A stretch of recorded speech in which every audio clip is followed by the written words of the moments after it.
یعنی پولیٹکس کی وجہ سے نہیں کر رہا، میں یہ ایک پاکستانی ہوتے ہوئے کر رہا ہوں کہ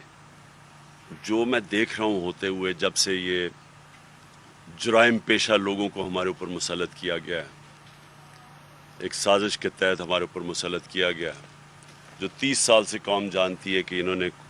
کس قسم کے جرم کیے ہوئے ہیں ہمارے ملک سے، اور یہ وہ لوگ ہیں جب مشکل پڑتی ہے سارے باہر بھاگ جاتے ہیں، کیونکہ یہاں سے چوری کر کے پیسہ انہوں نے اربوں ڈالر باہر رکھا ہوا ہے،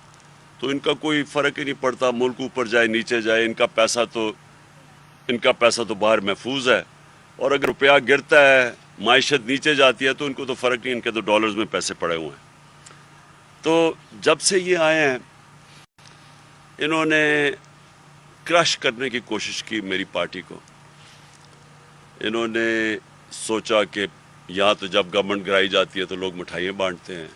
انہوں نے خود اتنی پروپیگنڈا کی اور اپنے اس میڈیا کے ساتھ، میڈیا ہاؤسز کے ساتھ مل کے اور ان صحافیوں کے ساتھ مل کے کہ اس سے بری، ہمارے سے بری گورنمنٹ تھی کوئی نہیں، اور ہم تو لوگ تو تنگ ہیں، اور جب جیسے ہمیں نکالیں گے تو لوگ مٹھائیاں بانٹیں گے۔ تو جب وہ نہیں ہوا اور جو پبلک نکلا ہی ہمارے ساتھ، تو ان کو خوف آنا شروع ہو گیا کہ یہ ہوا کیا ہے، کہ انہوں نے جو سارا نیریٹو بلڈ کیا تھا کہ یہاں تو ملک تباہی کے کنارے پہ کھڑا ہے اور لوگ خوش ہوں گے، تو جب لوگ ہمارے لیے سڑکوں پہ نکلا ہے، اور اس کے بعد جب ہم نے احتجاج کیا تو اس احتجاج میں جو انہوں نے ظلم کیا ہمارے اوپر، وہ ہمیں پہلی دفعہ اندازہ ہوا کہ یہاں تو یہ تو کوئی جمہوریت سے تعلق، ان کو تو صرف جمہوریت یاد آ جاتی ہے جب یہ اپوزیشن میں ہوتے ہیں۔ انہوں نے جس طرح کے حربے استعمال کیے، لوگوں کے گھروں میں گھس کے 2-2 ڈھائی بجے لوگوں کے رات کو گھروں میں گھس کے انہوں نے جو لوگوں کو مارا، اور بعد میں جب پولیس سے پوچھا تو انہوں نے کہا جی ہمیں پیچھے سے آرڈر آئے ہوئے تھے یہ کرنے، اور اس کے بعد انہوں نے جو اس دن یہاں ٹیئر گیسنگ، شیلنگ کی، لاہور میں شیلنگ کی، جبکہ وہ لبرٹی پہ فیملیز آئی ہوئی تھی پروٹیسٹ کرنے کے لیے، تو ہمیں تب اندازہ ہوا کہ یہ یہاں کوئی ہم جمہوریت کا کوئی تعلق نہیں ہے اس سے، یہ تو ایک مافیا ہے اپنے آپ کو بچانے کے لیے، اور ہر چیز کرے گا ہمیں کرش کرنے کے لیے۔ لیکن جو حربے استعمال کیے گئے ہیں اس کے بعد، کیونکہ ہم الیکشنز بھی جیت گئے، بائی الیکشنز ہوئے، یہی ان کا الیکشن کمشنر تھا، اس نے پوری دھاندلی کی ان کے ساتھ مل کے، ان کی اپنی گورنمنٹ تھی پنجاب کی، وہ ہم جیت گئے۔ اب پھر انہوں نے الیکشن کمشنر ان کے ساتھ مل کے حلقے چنے جدھر ہم کمزور تھے، وہ جب الیکشن ہوا ہم ادھر بھی جیت گئے۔ سندھ کے جو کراچی کے اندر انہوں نے دھاندلی کی وہ ساری قوم کے سامنے ہے، لیکن وہاں کچھ نہیں ہوگا کیونکہ یہ ساتھ ملے ہوئے ہیں۔ لیکن مجھے جو چیز آپ کے سامنے رکھنا ہے وہ یہ کہ جو انہوں نے طریقے اختیار کیے ہیں، یہ کبھی میں نے پاکستان میں اس طرح کی حرکتیں نہیں دیکھی۔ سنا ہے دہشت گردوں سے ایسے کرتے تھے،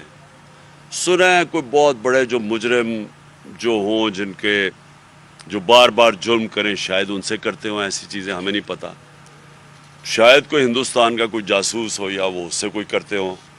لیکن میں نے یہاں پولیٹیکل لوگوں سے اس طرح کا ظلم کبھی نہیں دیکھا، اور خاص طور پہ وہ جو ڈیموکریٹک دور ہے، میں نے کبھی ایسی چیزیں نہیں دیکھی۔ انہوں نے پہلے شہباز گل سے جو کیا، اور میرے اوپر تقریباً کنٹمپٹ بھی لگ گیا اسی کے اوپر، لیکن میں نے ریئیکٹ کیا کیونکہ مجھے جب چیزیں پتہ چلیں کہ شہباز گل سے انہوں نے کتنا تشدد کیا، جنسی تشدد کیا، یعنی ننگا کر کے ایک، اچھا اور وہ ہے کون؟ وہ یونیورسٹی پروفیسر ہے، یہ نہیں کہ وہ کوئی دہشت گرد ہے۔ تو میرے سے مانا نہ جائے۔ پھر انہوں نے مجھے جب تصویریں دکھائی، میرے وکیل مجھے ملنے آئے، جب انہوں نے چیزیں مجھے دکھائی تب مجھے اندازہ ہوا کہ انہوں نے کیا اس سے، اور پھر وہ باقی تو خیر عدالت میں بھی مجھے پیش ہونا پڑا اس پہ۔ لیکن جو مجھے اعظم سواتی کے اوپر جو انہوں نے کیا، یہ ایک ایسی چیز ہے جو میں آج آپ کو کہہ دوں کہ میں اب اس کو پوری طرح اعظم سواتی کے ساتھ ہر فورم کے اوپر اب ہم جائیں گے اس کے اوپر کہ،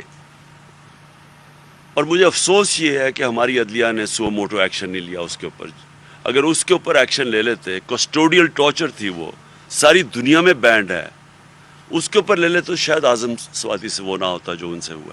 میں صرف چاہتا ہوں کہ مختصراً اعظم سوادی پہلے آپ کو بتائیں ان سے کیا کیا انہوں نے.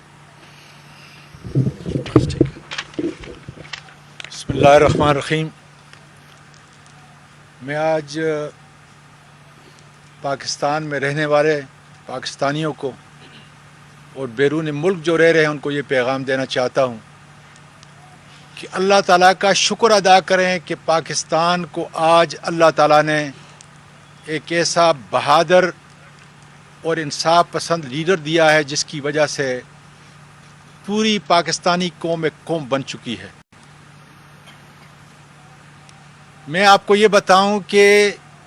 آج اس جمہوری دور کے اندر, نام نہاد جمہوری دور کے اندر,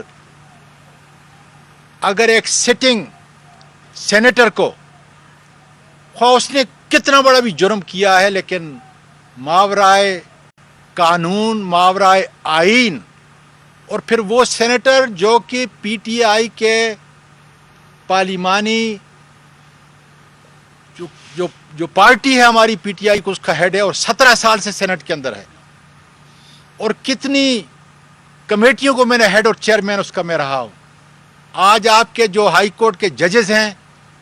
اور جو سپریم کورٹ کے ججز ہیں